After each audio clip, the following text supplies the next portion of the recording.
Bienvenue dans cette nouvelle édition du QG Weekend. Au sommaire, rentrée scolaire sur fond de crise économique au Gabon.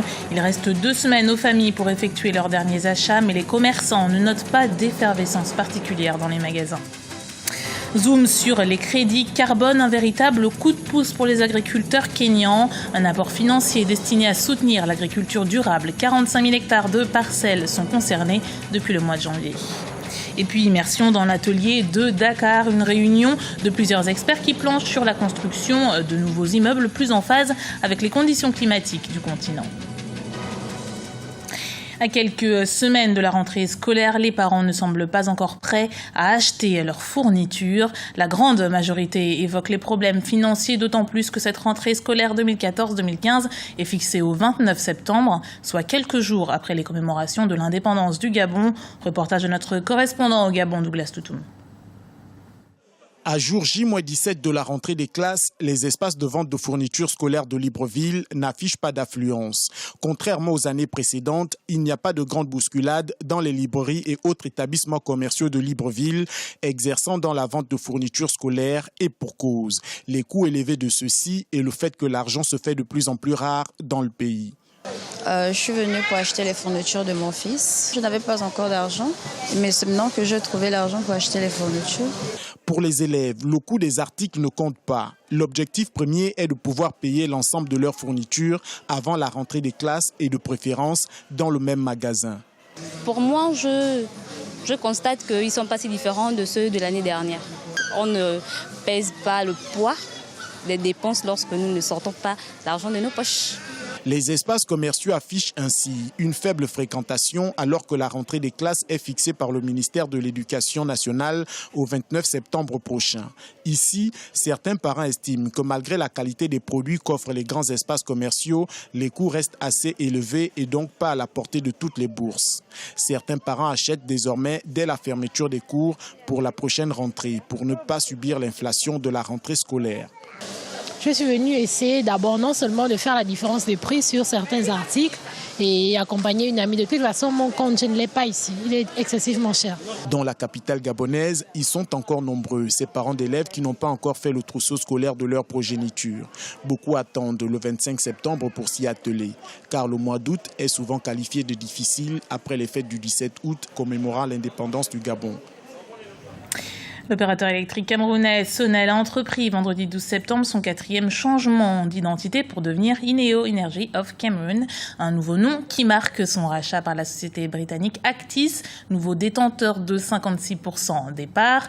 Avec 900 000 clients et 3 600 emplois, Ineo a annoncé vouloir investir 260 millions d'euros dans le secteur. Mais pour certains experts, ce changement de nom n'est que purement accessoire. Écoutez les propos tenus par l'éditorialiste Jean-Marie Bitomo. C'est du marketing pur et simple. Tout simplement. Pourquoi ? Parce que quand tu as une structure qui n'a pas fonctionné et que cette structure-là n'a pas donné les résultats escomptés, quand on relance une autre structure, il est impératif de pouvoir la changer.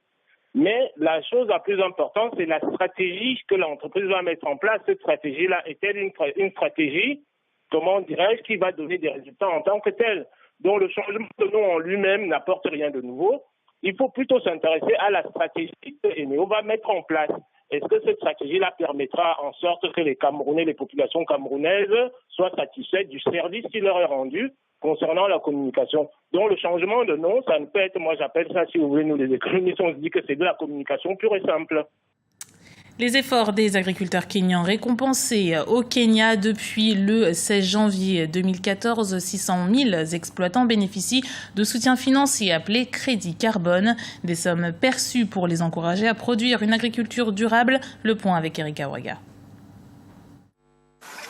Récolte difficile pour les agriculteurs kenyans pour la saison 2014. Les cultivateurs ont eu du mal à s'adapter au changement climatique.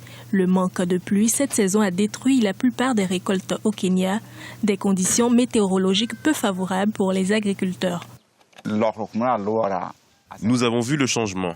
Les pluies sont maintenant différentes de ce qu'elles étaient avant. Nous ne pouvons plus prédire la pluie.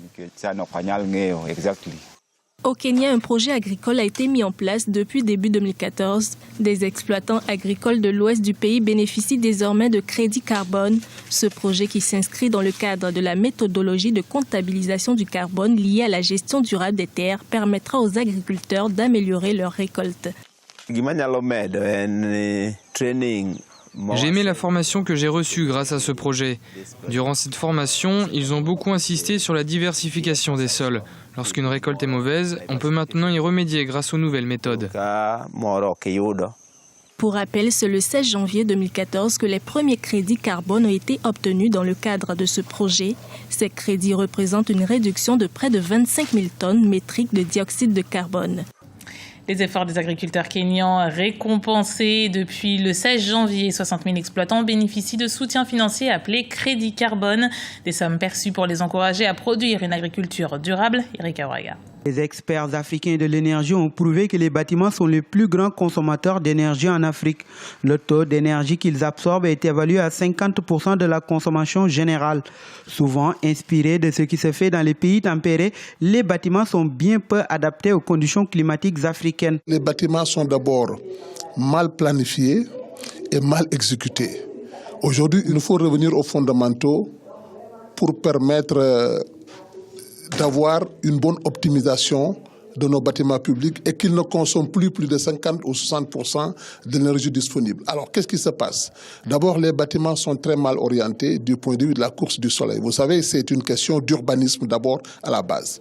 Mais après avoir réalisé le plan urbain en fonction de l'orientation, en fonction du soleil, en fonction des vents, il faut arriver à faire une architecture qui économise l'énergie. Pour remédier à cette situation, 150 experts se sont réunis à Dakar. Objectif, proposer des solutions pratiques pour une transformation profonde de la conception architecturale. Cette rencontre de Dakar, qui a démarré depuis ce lundi 9 septembre, a pour thème l'efficacité énergétique des bâtiments en zone tropicale et ville durable.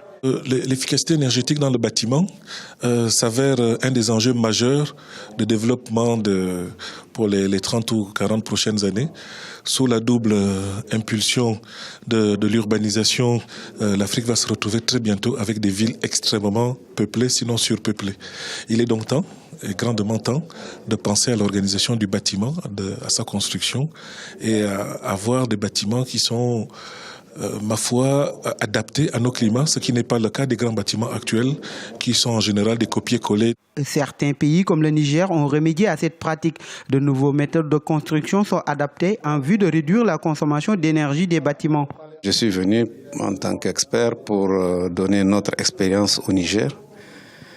Et aussi en tant qu'inventeur, donc on a changé de mode de construction, on a éliminé les briques pleines et les briques creuses, et avec un autre type de briques pour réaliser des bâtiments en voile composite qui peuvent contenir le ferraillage, le béton et la latérite ou l'argile. L'atelier de Dakar vise à préciser une feuille de route pour la mise en œuvre d'une directive de la CEDEAO sur l'efficacité énergétique. Il s'agit d'inscrire cette dynamique dans le processus de préparation du sommet des chefs d'État organisé par le secrétaire général de l'ONU le 23 septembre. C'était le journal de la rédaction. Merci de l'avoir suivi. Retrouvez dans un instant une nouvelle édition du QG Weekend sur Africa 24.